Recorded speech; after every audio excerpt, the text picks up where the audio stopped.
Lettre. On va commencer bien sûr notre série de cours sur le module 26, montage du circuit hydraulique, chapitre 3, et qui traite bien sûr les paramètres, calcul des paramètres.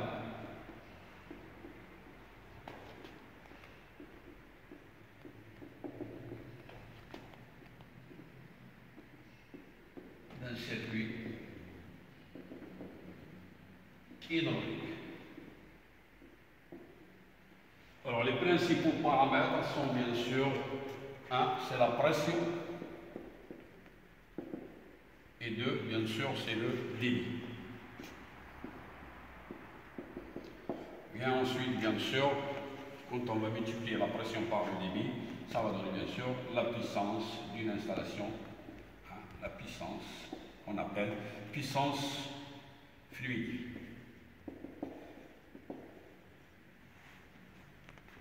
Alors on commence par la pression. Alors la pression, normalement, P est égale à la force divisée par la section. Alors cette force, elle peut être sous forme de poids. Par exemple, nous avons un vérin double effet sur lequel on a une charge qui soulève une charge. Supposons nous avons une charge de 3000 kg. Alors on veut bien sûr calculer la force pressante de ce vérin.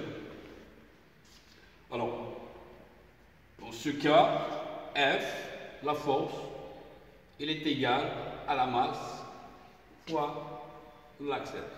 F est égal à la masse fois G. On va prendre bien sûr G à peu près égal à 10. Normalement, G est égal à 9,81. C'est ça. Bon, alors F est égal, donc la masse c'est 3000 kg, 3000 qui multiplie 9,81, donc on a arrondi, on va prendre 10, et sur la section. Donc là, nous avons une inconnue qui est la section. La section du vérin, il est égal à quoi? Donc on doit savoir d'abord le diamètre du vérin, section, relation, donc S est égal à pi fois d au carré sur 4. D'accord? Donc, nous avons une inconnue ici qui est le diamètre de ce vérin. On va supposer que le diamètre est égal à 80 mm. Donc, on va essayer de remplacer ces données. Alors, attention, millimètre, d'accord? On va avoir une section par millimètre carré. Donc, pi fois 80 au carré divisé par 4. On aurait pu remplacer cette formule par S qui est égal à pi fois R au carré. Ça revient au même, c'est la même chose. De remplacer le diamètre par le rayon sur R, d'accord? Et ça va donner toujours le même résultat. S est égal à pi qui multiplie, donc le rayon c'est la moitié du diamètre, qui est égal à 40 au carré. Les deux formules sont pareilles.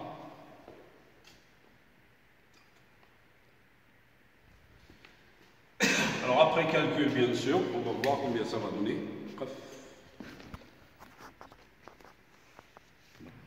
Donc après calcul, 40 au carré normalement, il multiplie par pi, donc S, celui-ci, l'entraîne S est égal à 3, 14, qui multiplie 40 au carré, ce qui donne bien sûr une valeur de 50, excusez-moi, 50,24.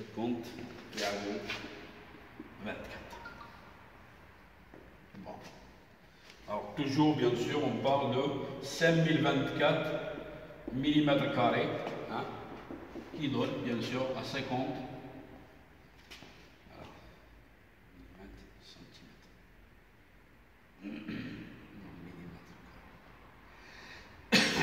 centimètres, 50,24 centimètres carrés. Voilà. Alors il ne reste plus qu'à déterminer bien sûr la pression. Nous revenons bien sûr sur la pression égale à la force sur la section qui est égale à 30 000. Hein. Faites qu'on a multiplié 3000 par 10 ici, divisé par, on va arrondir monsieur, divisé par 50.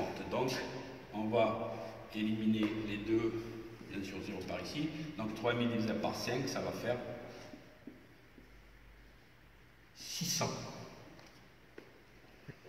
Hein? 5 fois 6, 30, 600.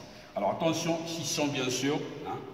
Centimètres carrés, 600 newton, excusez-moi, newton par centimètre carré. Ce qui donne bien sûr, hein, 60. Ceci est équivalent à 60 décanewtons par centimètre carré, qui est égal à 60 bars. Donc P, dans ce cas-là, la pression est égale à 60 bars. D'accord? Donc voilà, on vient de déterminer, pour déterminer la pression dans un circuit, d'accord? Il suffit de savoir de quelle force s'agit-il, et puis la section, bien sûr, la section, il a une relation directe avec le diamètre du vérin qu'on va utiliser. D'accord? Donc, une pression de 60 bars va résulter bien sûr d'un poids de 3000 kg que va supporter bien sûr la tige. Alors là, c'est une autre théorie qu'on va passer par avoir. C'est bien sûr le flambage de la tige. Hein. On va bien sûr le voir dans un cours ultérieur. Suite aux paramètres de la pression, on va passer bien sûr aux unités de la pression.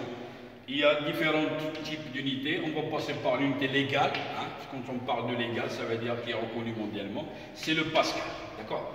Et un pascal est égal à 1 newton par mètre carré. 1 newton par mètre carré.